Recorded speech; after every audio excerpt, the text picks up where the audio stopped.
Beltane was an ancient pagan festival held on the 1st of May in Ireland and Scotland that celebrated the beginning of summer.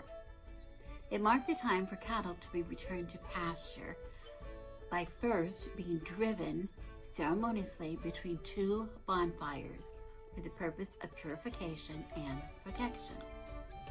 The energies surrounding this time of the year influenced pagan rituals and traditions which celebrated fertility, community, and their own natural world.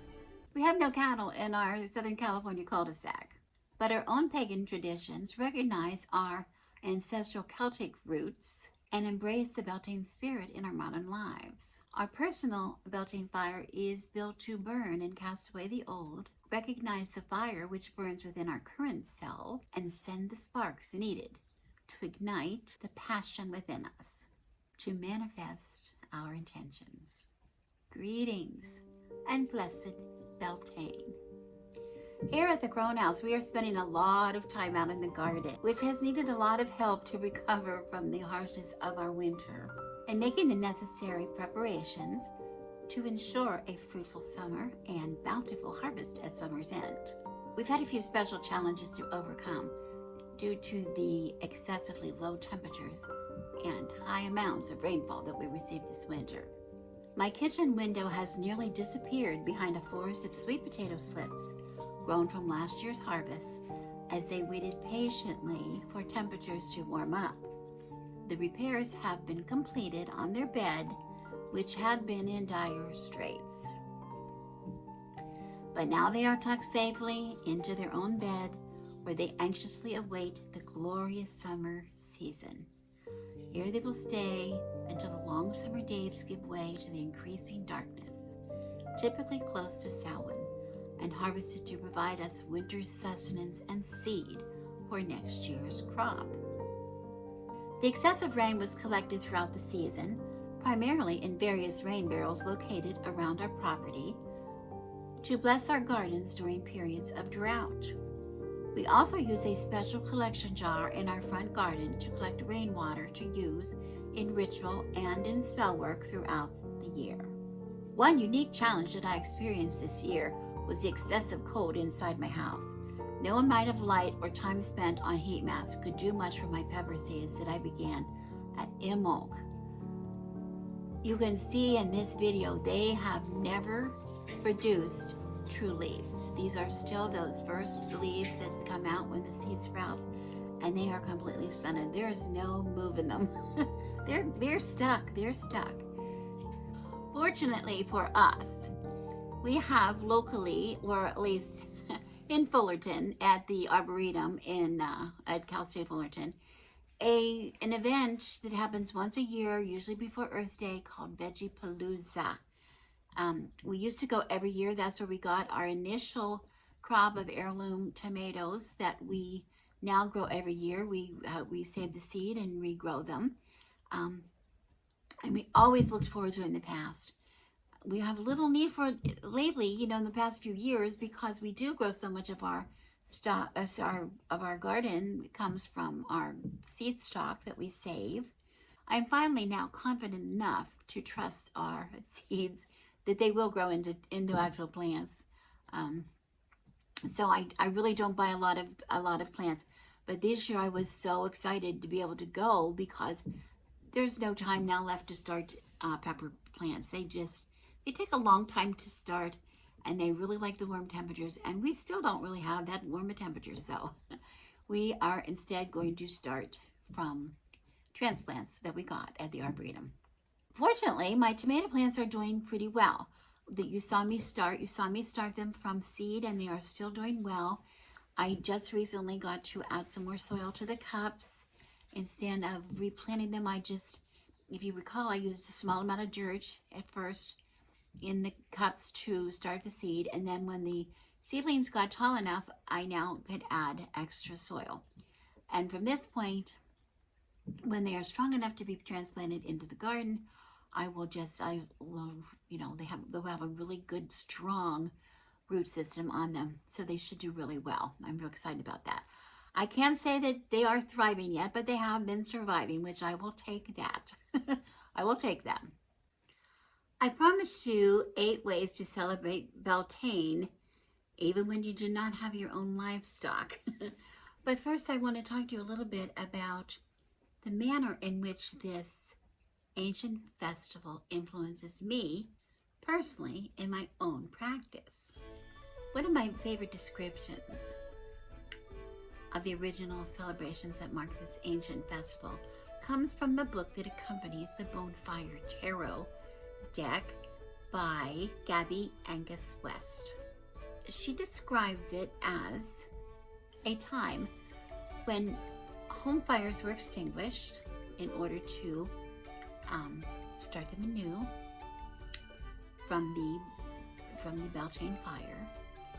And when they built the fire, at the very base of the fire, they placed the bones of dead animals that had died over the winter, or that they had consumed over the winter, and the bones saved, placed in the fire to be burned in honor for the sacrifices that they made. The tanned hides of the animals were worn for warmth, which was their final act, giving warmth to the person wearing the hide and also to the fire, warming the soul. And nothing was wasted. The accumulated filth of winter was thrown into the bonfire. Bathing was undertaken, and new clothes, which were made during the winter months, were donned, and the old linens were burned in the fire as well. Lovers came together. Sheep and cattle were prepared to go into pasture by being led through the fire of purification and protection. Unions were blessed, and children were conceived. Now, the author points and makes a good point. She says, did these events actually happen? A lot of people will argue, oh, this is just fiction, that we make it up. It doesn't matter. It really doesn't matter to the author, and it does not matter to me whether they're true or not. This story brings us very close to the understanding of how this time of the year affects our lives and our spirit, because it is a time of renewal and cleansing, which we all really, at the end of the winter, are very happy to accept as a part of our life. We want to clean out the old. We want to clean it out. We want to open our windows. It's something that we really need within our soul, that needs things to us from our soul. So it doesn't really matter if it is a true story or not. We can feel it deep within us. Another thing that I did during this time was I checked in with this Bonefire Tarot and completed their Bonefire Tarot spread, the 3-card spread, to see how these effects are manifesting themselves, how they're coming forward and showing themselves in my life, in my personal life right now. And I will share that at the end of this video. Personally, I particularly like the idea of Beltane as a season of renewal, getting rid of old to make room for the new. And one of the greatest ways to celebrate this, of course, is through the garden. I thought you knew I was going to say that. And I don't want to dissuade you now from listening, because I'm not talking to the person that gardens all the time anyway. I'm talking to people that don't normally garden, okay? But I want you to consider something. If you ever have grown anything from a seed, realize that you have used a seed that was harvested from an old, ripe, often rotting garden plant. Just as the crone holds the seed of new life within her, so does the old tomato, or old bean, or old zucchini squash, or old pepper hold the seed within itself. Okay. I want to remind you of a video I did a while back where I showed you how I was harvesting our scarlet runner beans that we have on our back trellis by our beetles bench. These were well dead. The plants were dead. We let them hang until they were good and dead.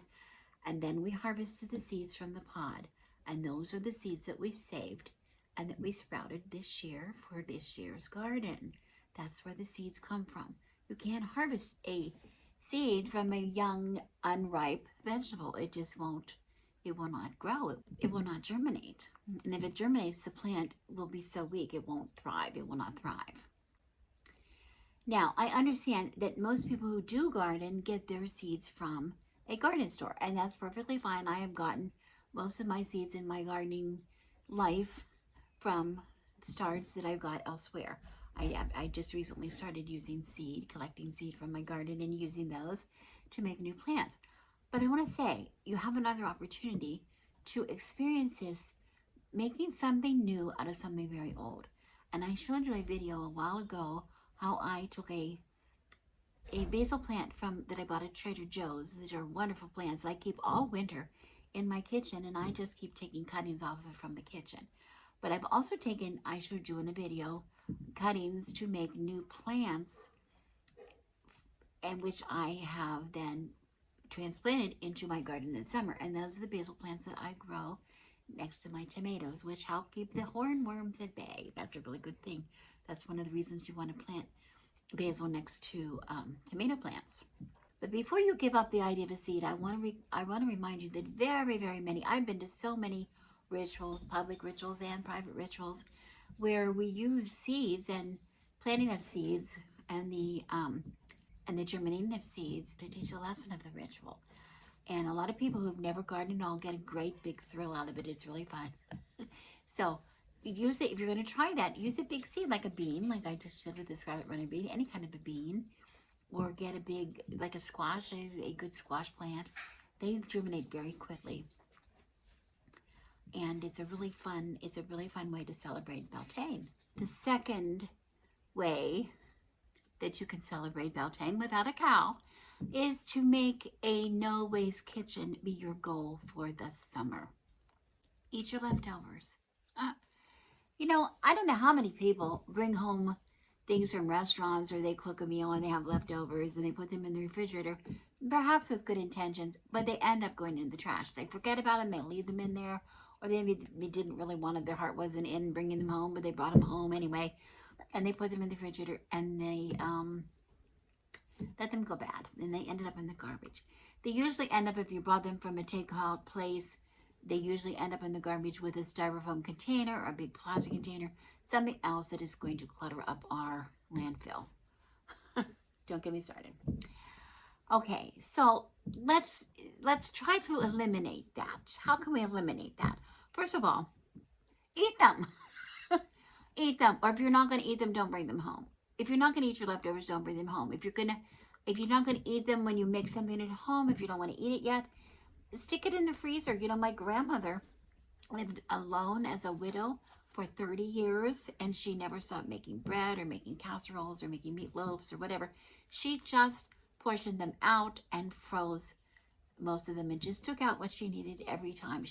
I remember she was existing, she was eating 1.5 slices of homemade bread every day. That's what she took out of the freezer.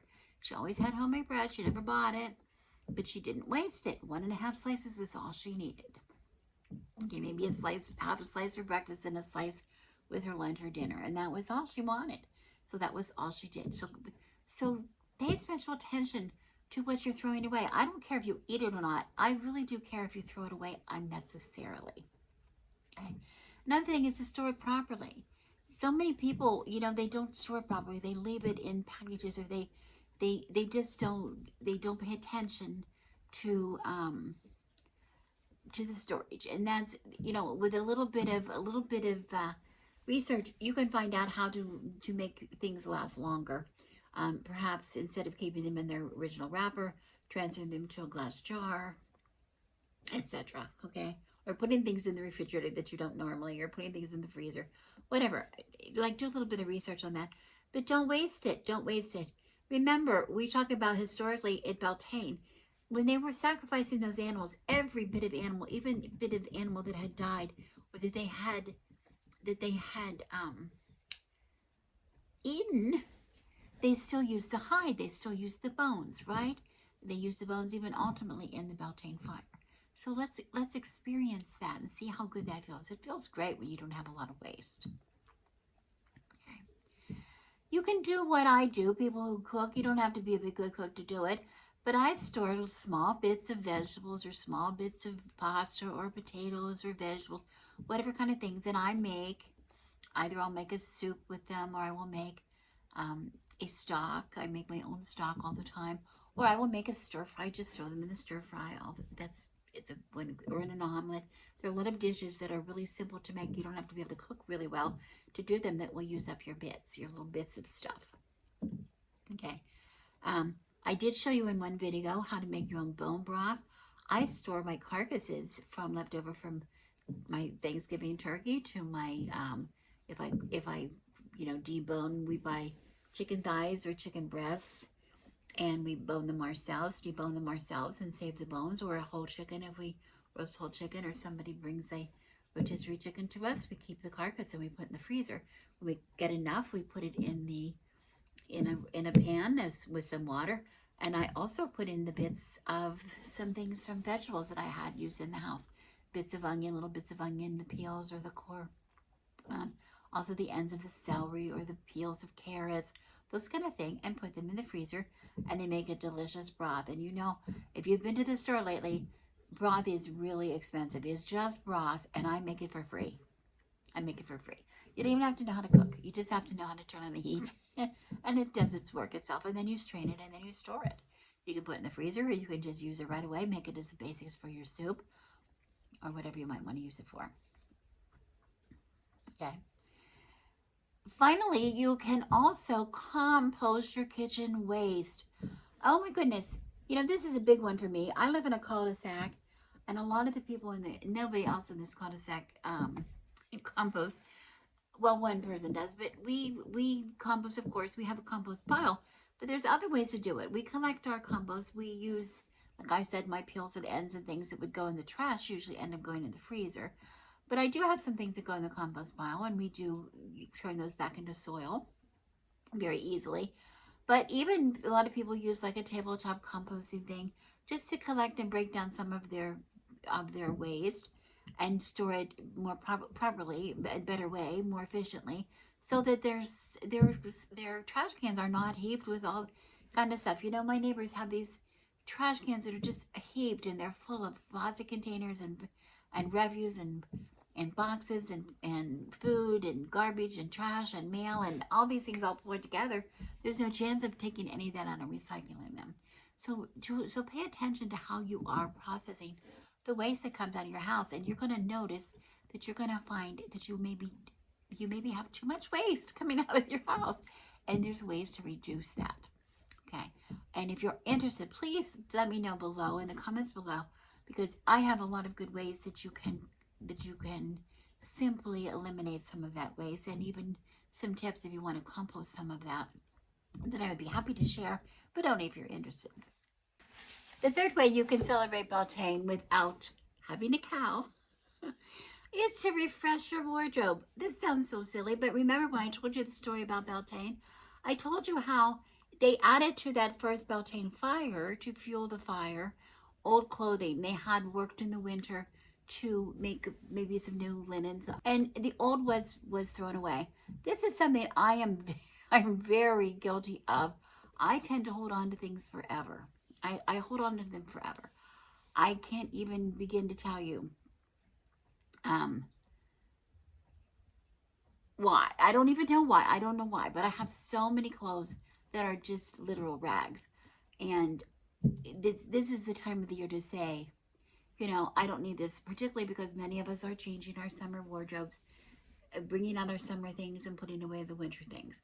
And before you put away the winter things, check them out and see if they're worthy of saving for the next year. Okay?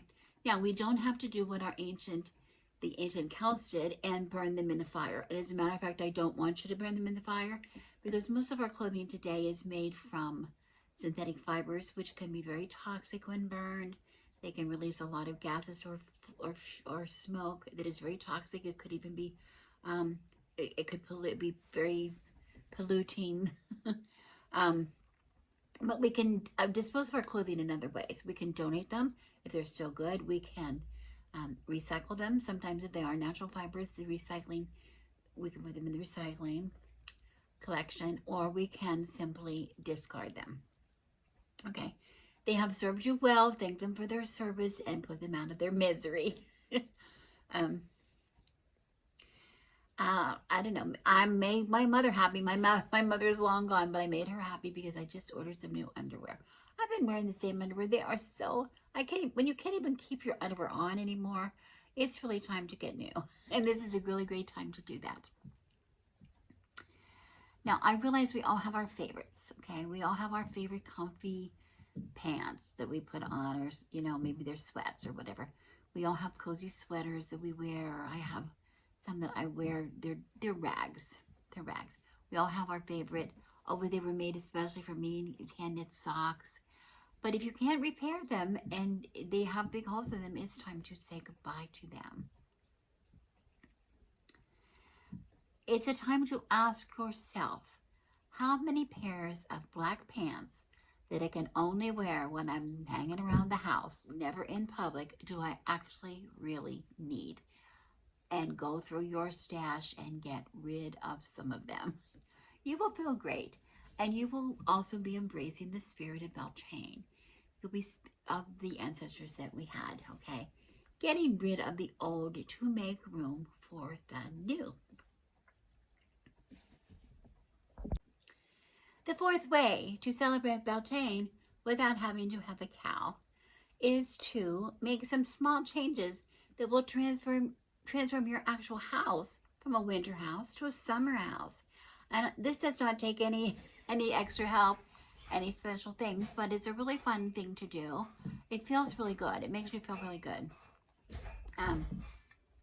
It's a good time to open your windows and doors if possible. Maybe for some of you it's the first time since spring, since fall that you had your windows and doors open. If possible, wash down the door frame, the sills, the window frame and sills. Use some cascarilla powder and some water. That's a really good way to cleanse. Not just water will cleanse the dirt, but also to cleanse and refresh the area and add some protection as you're opening the window. I have a video on making cascarilla powder that I will share with you. It's really easy to make. I show you how to, in the video I show you how to make it. It's really simple. It's just simply eggshells. It's a good time to put away heavy blankets that you have. Maybe you have them on the couch for watching TV, but wash them before you put them away, especially if you have some pets that are going to share snuggle up with you when you're watching your TV or watching your videos.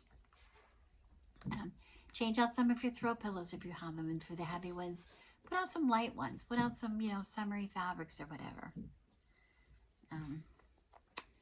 Maybe now that my sweet potato slips are out of my window, it's a good place to put up maybe some herbs that I can put up a few herbs that I would use in the house on my kitchen windowsill.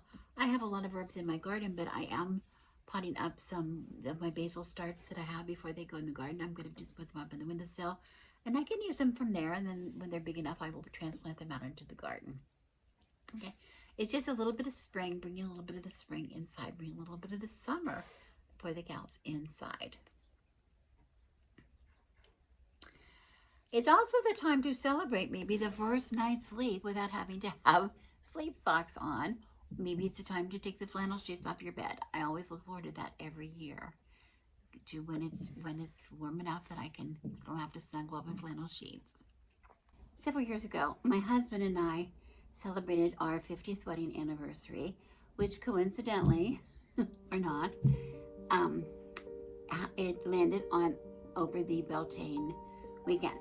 So we got together, had a big celebration with a lot of our friends and family to celebrate both our 50th anniversary and Beltane. Now, many people who were attending were not pagan.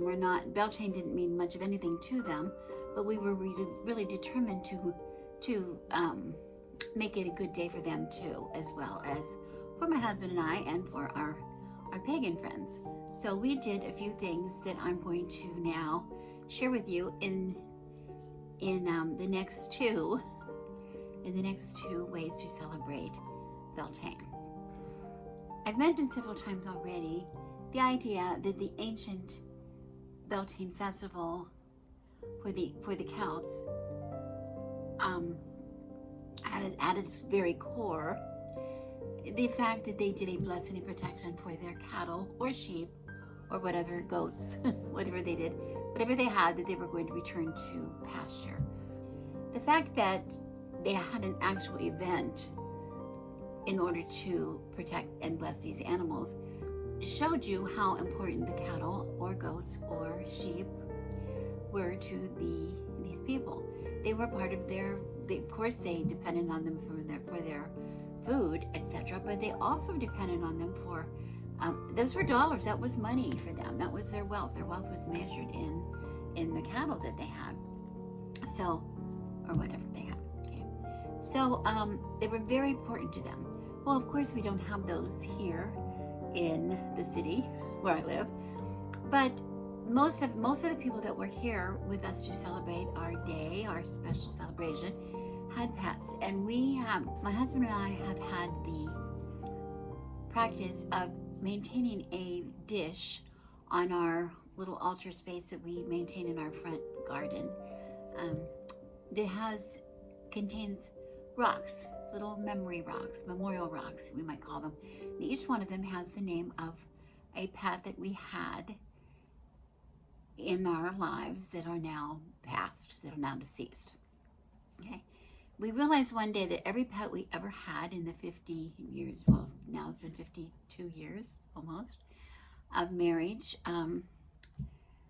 has lived the last part of their lives, whatever that was, and sometimes the first part too, in this house. And many of them are buried on this land that we have.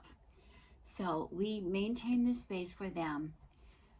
The idea of the little stone that we paint their name on is once their name is painted on the rock, they will stay with us forever.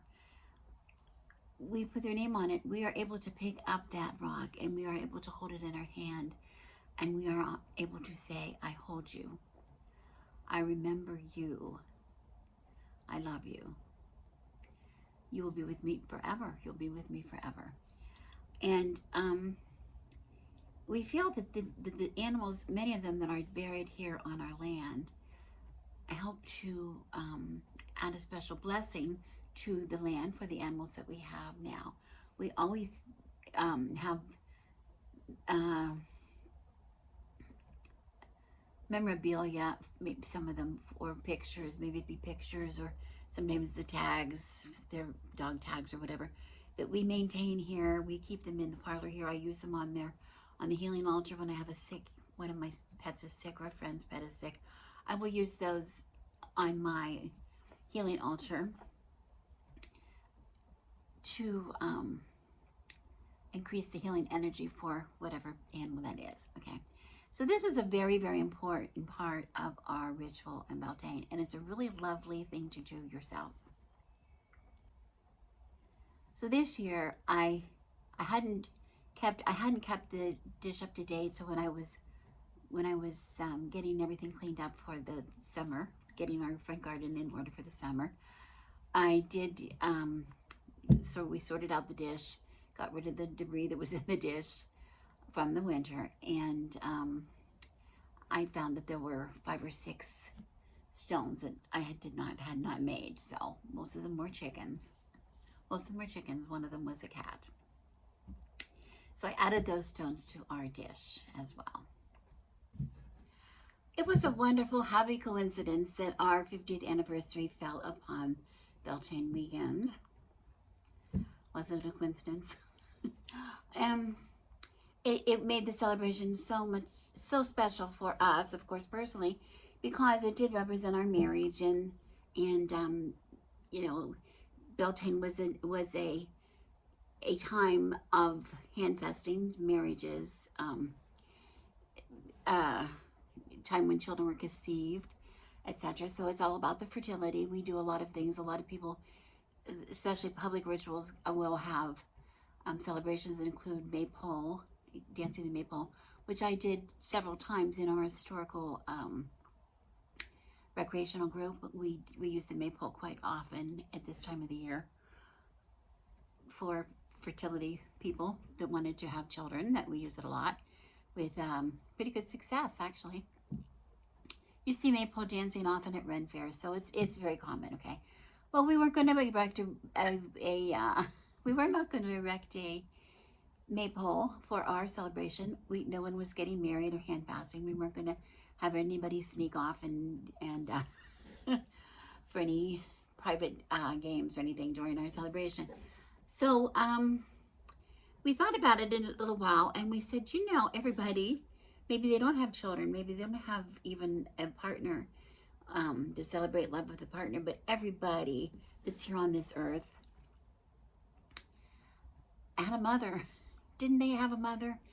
Not everybody, I want to be careful that I say that, because I think some people did not have good experience with their mothers, or for whatever, or their birth mothers. Maybe they didn't know their birth mothers. So I don't want to, we didn't want to limit to that. We didn't want to make anybody feel uncomfortable unnecessarily. But a lot of people use their mothers. But the idea was, for this part of our little ritual that we had, our little celebration that we had, we asked everybody to think about a woman, any kind of a woman, who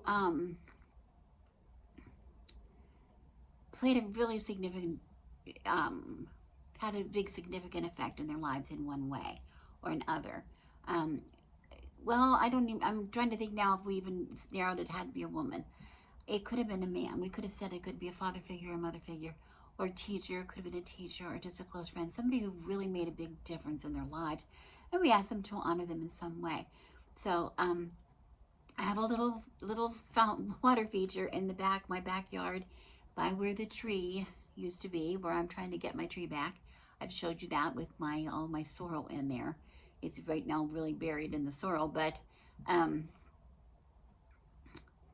it's a little water fountain, little frog shooting some water out of his little mouth. And we used that, and we gave everybody some pebbles. We asked somebody to name somebody that they love, that they had a relationship that affected them, in a life relationship with this person that affected them, maybe in there maybe as a student, or as a young child, or whatever, as they were growing up. Someone who helped them, who they credit with helping them become the person that they are today. So we asked them to do that, and as they did that, they added a pebble. They tossed a pebble into the water. It was really lovely. It was a really lovely way to honor the idea of community, and honor the idea of the love that we have for each other here on this earth. The seventh way that you might want to celebrate Beltane, recognize Beltane this year, if you have no cattle, is something that's very close to my heart. But I realize that it is not close to everyone's heart. If that is the case, if you're not ready to hear what I have to say, you might want to skip on to the final way, number 8. I encourage you to not turn off the video, because I do have a little bit of a private update at the end of the video that you might want to hear. I don't know if you do or not. But I thought a little bit before adding number 7 to this list, and then I realized this one means so much to me. It is so much, and as a crone, I feel like I really cannot stand by and not say it. I can't help it. I have to say what I have to say. Number 7 would be, show your respect for this earth and the creatures who share this home with us. Stop using harmful or poisonous pesticides. Stop killing the weeds in your grass that are actually beneficial plants who feed and provide shelter and food for many beneficial insects, especially at this time of the year. Don't spray them with poison. If you don't want them there, pull them out. Pull them out. But don't spray them with poison. You are killing more than just the weed. You are killing more than just the weed. Keep that in mind. Reduce your waste. Reduce your waste. Respect the earth. If you saw how much waste is piling up in our land and our earth, it's unbelievable. You'll have to really pay attention to this. And this is made, I think the problem has increased because so many people are so comforted by the fact that they recycle. The city gives us each a recycling bin, and we can put our green waste in this bin, and we can put our paper and plastic waste in this bin, etc., right? But you know that not most of that is never getting recycled because it takes too much energy to recycle it. It's too expensive to recycle it. They can't keep up with it, whatever. It ends up in the dump. A lot of it ends up in the dump, in the landfill. Do you really need to support, do you really need to support the business of sacrificing trees to produce paper plates that are used by families by the ton just because somebody can't be bothered to rinse off a plate? I really don't understand this one. I see it in my personal life from friends who use nothing but from paper plates every day. Well, it's just me. I don't need to use a dish. Why don't you need to wash a dish? How long does it take you to wash a dish? That, I don't know where we got that idea from. But what is even worse to me is I watch a lot of channels. I don't know, a lot of gardening channels, cooking channel, other cooking channels and things like that, where I see people that homesteading. Most of them identify as homesteaders. You know, there's a lot of channels that are homestead, where they can their own food, they butcher their own meat, they do all this stuff, they garden, they grow their own vegetables, they do all of these things, but yet they have, when they go shopping, they buy stacks and stacks and stacks and stacks of paper plates. You're going to butcher your own hog. You're going to make your own cheese and yogurt out of your own milk that you pull from a cow, but you can't rinse off a plate. I don't get it. I just don't get it. But this is out of control. It's really out of control. Stop it. Stop it. We have to stop it. And I have to say this because I never realized how much personally I was creating to the problem, how much I was contributing to this problem personally, until we started to conscientiously cut down on our waste. When we started having a compost pile, when we made a garden, we wanted to have a compost pile, so we compost that.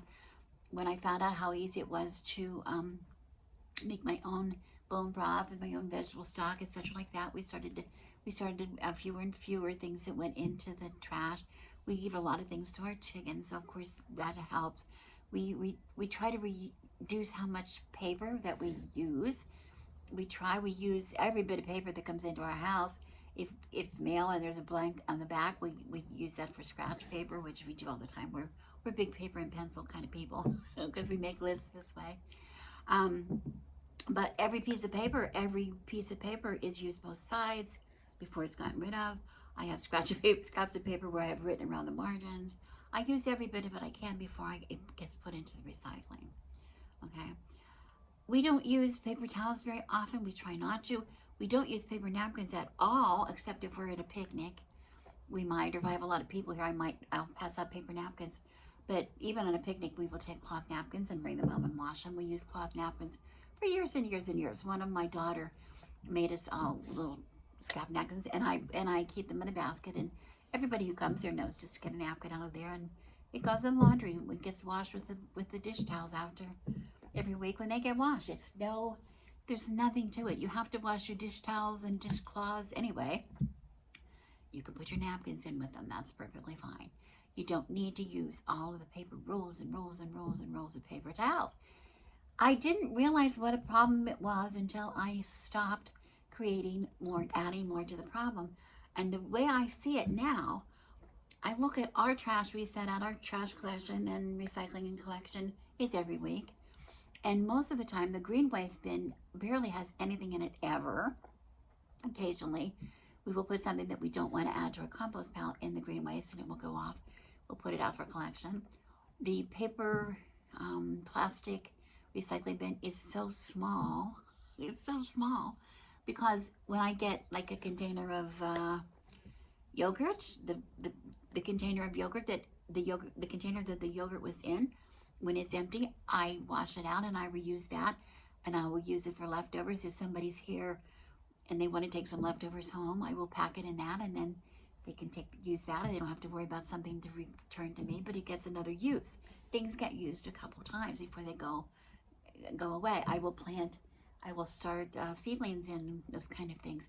I think you saw me this year. If not, I don't know if I shared that with you or not, planting some of the seeds that we planted into the empty rolls from toilet tissue or paper towels, and then they can stay in that, and then they can just be planted in the entirety. The paper roll will decompose into the ground, out to the soil. But what's good about that is some things that are really hard to start ahead and transplant, like beans or peas, those kind of things, it's hard. They don't like their roots disturbed. You can just plant that tube, and you don't have to touch the roots and disturb it in any way. So those are really good to use. We use them as many ways as we possibly can. We're helping the earth. We're helping ourselves. We're making gardening easy for ourselves. Reduce the use of plastic containers and plastic bags, especially for food storage. Now, there's nothing wrong with it. I have used plastic, and we talk about things like I don't know what's called Gladware or something like that. It's perfectly fine to use for it's food grade, and you can use it over and over again, and that's really good. But when it gets old, sometimes there's a danger of the toxins in the plastic leaching into the food if you keep food in them for too long. So, and never microwave in those. That's a really good way to contaminate your food. So we have slowly been transitioning into storage containers that are glass. The kind, I really love them, they're glass, and they have a plastic lid on them that are really good to store food in. You can store in glass indefinitely. And glass, you can wash it over and over again, it will last a lifetime. I'm still using canning jars that were my grandmother's canning jars, so there you go. Finally, another way to respect the earth, and the creatures who share it with us is, I mentioned just briefly a few minutes ago, but the first pollinators that come into your yard in the spring depend very heavily on those weeds that come up, those weeds that everybody goes, oh my gosh, after all the rain, my yard is full of weeds. Yes, a lot of people think it is, the dandelions and the sow thistles and those kind of things, and even the sorrel, the wood sorrel. A lot of people consider that invasive. It can be, but the little yellow flowers on a lot of those weeds, the little flowers on those, are very good for the early pollinators. They depend on them for food. They also attract the beneficial insects that you need in your garden to help you with your garden. It will help get rid of the bad, nasty insects that will come later. So it's important if you can keep the weeds for a while before you dispose of them. I realize that most people do not want a yard full of weeds, and I understand that, but just try to be a little, especially when they're flowered, if you want to get rid of the weeds, maybe get some pretty flowers and put in pots around if it's too early to plant, and they would like. And finally, be kind to the others, maybe members from another world who might be sharing space with you. I'm talking now, of course, about the fairies, perhaps, or whatever names you want to call the other inhabitants, maybe of your land with you. Be kind, be respectful of places that might be important to them. Like I mentioned, my tree. We've gone through this with my tree in the past so many times. But what we do in our front garden here on the little altar, we have another little dish, an offering dish, that we will from time to time put some offerings out there for the fairies or for whoever, for birds maybe, I don't know. And so it at least shows that we have consideration, that we have the consideration for them. Number 8, it's not necessary to do a physical celebration, who's interested in celebrating the wheel of the year, who recognize the wheel of the year at least, come to celebrate it, but recognize it, the seasons. I think we all agree, whether they are, a lot of people who are not Wiccan do not follow the wheel, and I understand that. And it's not necessarily the wheel that's important. It's a good way to recognize the transitions during the course of the year, as season turns to season, and recognize those small changes that happen.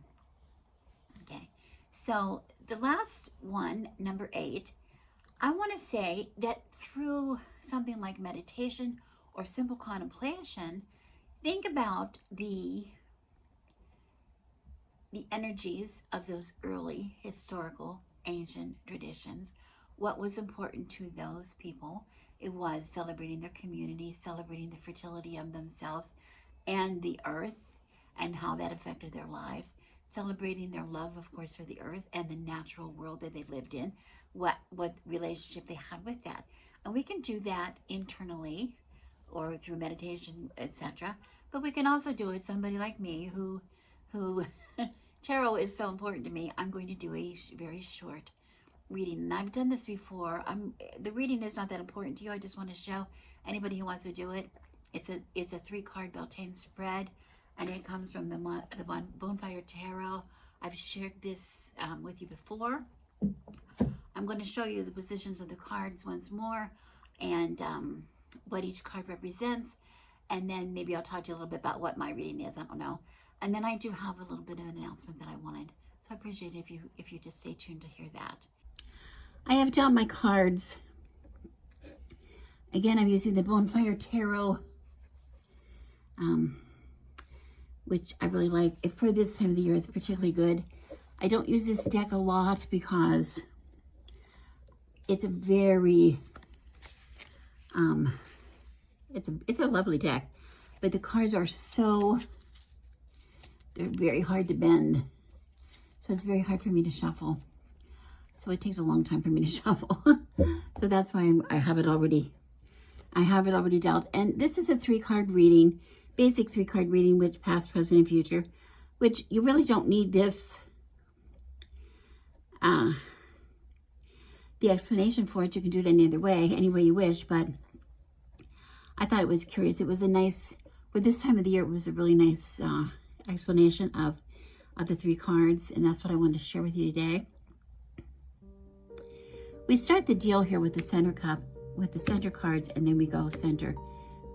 Card number 1, card number 2, card number 3. And card number 1 here represents the present, or in this case, springtime. And it says the energy of this card residing on this spot may be exaggerated to a high intensity, which may threaten to become overwhelming and burn you up. You are asked to let this happen. Allow it to become big and penetrate all aspects of your life. This well-developed energy may ignite a fresh vision while burning away old grief, cleansing, and allowing energy to flow uninhibited. I love this because, remember, we're talking about an analogy that includes with the Beltane fire and how the Beltane fire applies to our lives. How can we make a reflection, a comparison between how the Beltane fire was built on the bones and the refuse that they wanted to discard. The fire was fueled from that and burned, and it burned very intensely and very hot. And then it was the sparks from that fire that led to something that was going to develop in the future, to new fires, to new areas of passion. And I really like that. So that's what we're using here in this reading. Okay. The second card is the one in the past, which represents the winter. And it says here, the card placed here will contain the chills that may be trying to creep into spring.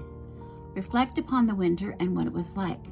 What cold shadows are best left melting away, and what are the brighter lessons to carry with you? So this is the stuff we do want to burn away. We do want to leave it. This is what we put in there to discard that we just don't want to deal with anymore. It's over, it's done.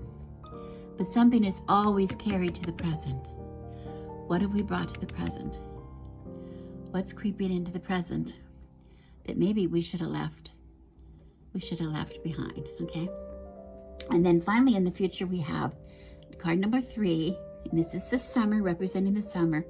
And it says this card represents that which might be important to take into the remainder of the year. It will suggest a fiery message of how the spring energy might be best applied and realized. What might we actually manage to accomplish or achieve from that ignited passion, and what might be the method or vessel for this materialization. Okay, so that's what we're looking for in this reading. You can do this with any deck. It doesn't have to be this card, and it's really it's a little bit of a twist, a little bit of a altering the regular past, present, future card reading. But this is a very valuable, this 3-card reading is always very valuable at any kind of a transition from one time to another.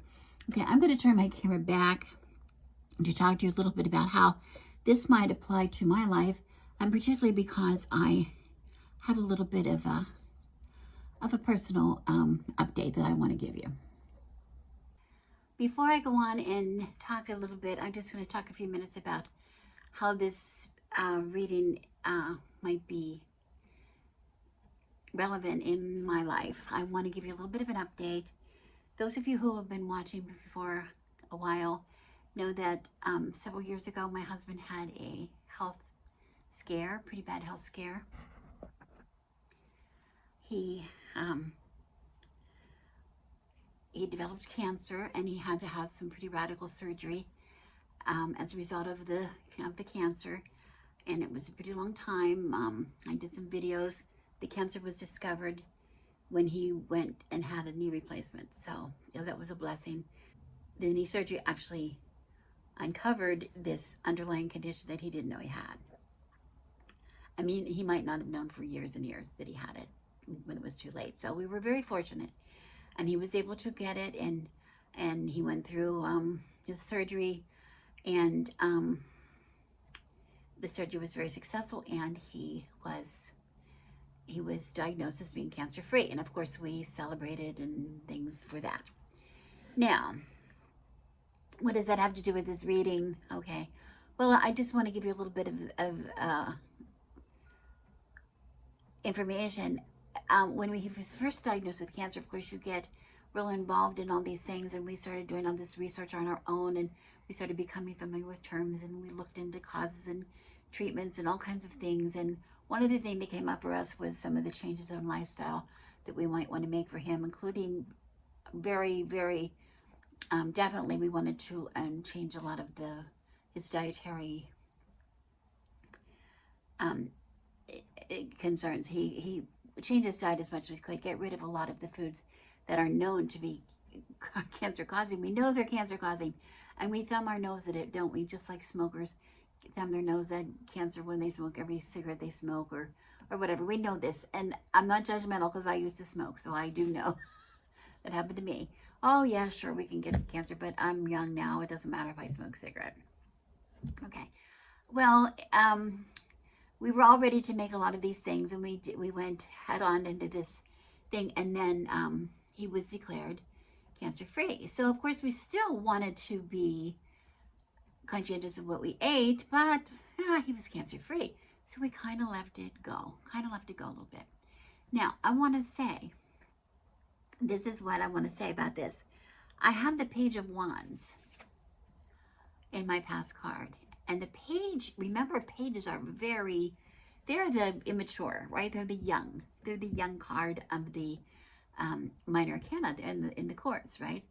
The pages are youth. They represent, a lot of times you get an idea, but you don't really act on it. And that's kind of what we did, didn't we?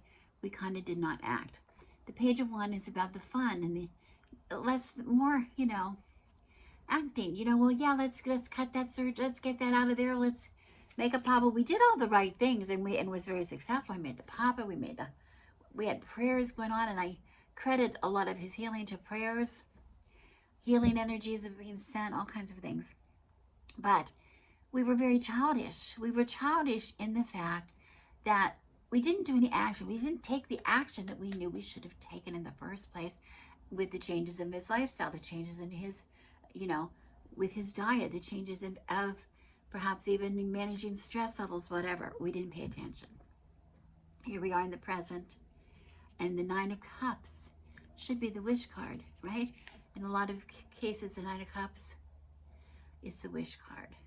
You finally get something really cool. Well, it's a wish card in here too, but not quite the same thing. It's not a happily ever after card. It's an indication in this deck that happiness might be present, okay, at this time in life. We're very happy. We've been very happy. But also we know that things can change. And he has another occurrence of a cancer. It doesn't have anything to do with the cancer he had before. Cancer is so tricky, it just can come in all different ways. And since then, he's had some different kinds of things happen to him. And I don't know that he wants me to share what he exactly has going on with him right now, but I think it's okay to say that, because it's serious. It's a very serious cancer. It's a melanoma that he has been dealing with right now. So that's even scarier. It's not quite as easy as just cutting it out all the time. So, because it can just show up anywhere. So I think in the present time, we're really realizing that we need to be living, you know, which we should have known anyway. That right now we can't do anything about the past. We can't do anything really about the future other than do what we can, help to go in the direction we want to go in. But right now it's important than what we're doing now. And right now it's not just living for the moment. I don't mean that, which is kind of a little bit immature. But what I do mean is, what is our day-to-day life right now? We are taking this very seriously now. We should have taken it seriously before. Okay. And the interesting thing about this card is this card says, remember what I said in the description, when this comes up to a high intensity, allow it to become overwhelming. It might feel like it's going to burn you up, and allow that to happen, because then it becomes big and penetrates all aspects of your life. Yes, this was overwhelming. Oh, to have this cancer come back. At this point, are you serious? We were just getting ready to do some stuff, right? We were just ready to get used to enjoying the rest of our life, and this came back. And it was very intense feeling, but that's what we need, because that's what it needs to shake us up and to live our life the way we should be living it right now. No more fooling around with this stupid, itty-bitty, unimportant stuff. Let's look at what's important. Let's take care of ourselves as we go. Let's take care of ourselves and let that, let what is left burn up in that fire. Let it burn. Let it go. But the part that we're bringing, that intense fire that we're bringing with us now, that's going to carry us into the future, let that develop and let that energy flow. Okay?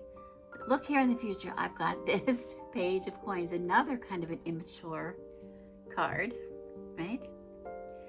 But it describes the potential. It describes the possibilities of adding value, of something maybe that was nothing to something big. Maybe it's nothing to eat fresh berries every day. Maybe it's something that's really going to make something happen. One thing that we grasp all the time, and this is probably why I got a little angry, and I apologize earlier in the video when I was talking about the poisons and to pay more attention to the poisons in our earth and what we do, is because we know there are foods and substances that cause cancer. We know it. And if there are things that can cause it, there can be things that can cure it. If a food can cause cancer, a food can help cure cancer. And that's what we're going to do now. That's what we're really about right now. And if stress can cause cancer, managing your stress and keeping it down at a healthy level can help cure cancer or help have it not occur at all. So that's what we're hoping for right now.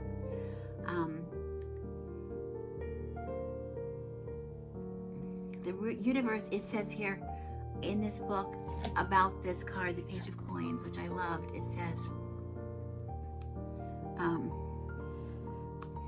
the Page of Coins reminds us of the potential around us, the possibilities of making something from nothing or adding value to a budding situation, something that's happening now. Hard work has rewards, and life's lessons teach us that they can be of value to us, okay? The universe will respond to real application. And if you make a plan and you begin an action and attack something wholeheartedly, it's likely to be a success. And that's what we're going to do. And that's why I really love this reading. Okay. All I wanted from you, I just wanted to let you know. I wanted to let you know, those of you who have, I know so many of you have gotten a real fondness for Joe, for the good man, as I've called him. And he's showing up more and more in the videos. And I just want you to know, he appreciates all your prayers. If you have any healing energies to send him, he really appreciates it. And just your good positive, get your good positive feelings toward him, he will feel, and it will help him a lot. He's doing fine. He's doing okay. He's responding really well to the treatment that he's having right now. And I don't want to go into a lot of detail, but he's responding really well, and we're very encouraged. We're encouraged. Okay. So I want to tell you that. I tried to do some end caps or end things or up here things, or I don't know how to do those things. I just don't know yet. So look in the description box below. If you're on a phone, you got to push on the little more, read more, or whatever, and you get the description to open up. And I'm going to have some links there to some, I'll have a link to this deck where you can get the deck if you're interested in the deck. I will have a link to some other videos that I have referred a little bit to in this one, if you want to go watch them again or watch the parts. I'm trying to put timestamps in most of my videos, so you don't have to watch an hour video to get a 10-minute bit of information. I'm going to try to have timestamps that you can find. The timestamp should take you right to the place in the video that you want to watch. Of course, I appreciate if you watch the whole thing, but I realize time is money. So, you know, I'm not going to ask for that. Anyway, thank you so much for watching. I'm going to try to pull this video together and make sense of it. It's been a couple of days coming, more than a couple of days, a couple of weeks coming. I'm sorry for that, but a lot of other things going on. Of course, you understand that. So, thank you for watching, and I appreciate any comments that you might have, and I will try to answer. I will try to answer questions. I'm really, that is my intention also for the summer, that I'm going to try to be better about communicating with all of you. So we'll try. Anyway, thank you for watching. As always, I'm Rebecca, and I wish you many, many blessings of Beltane.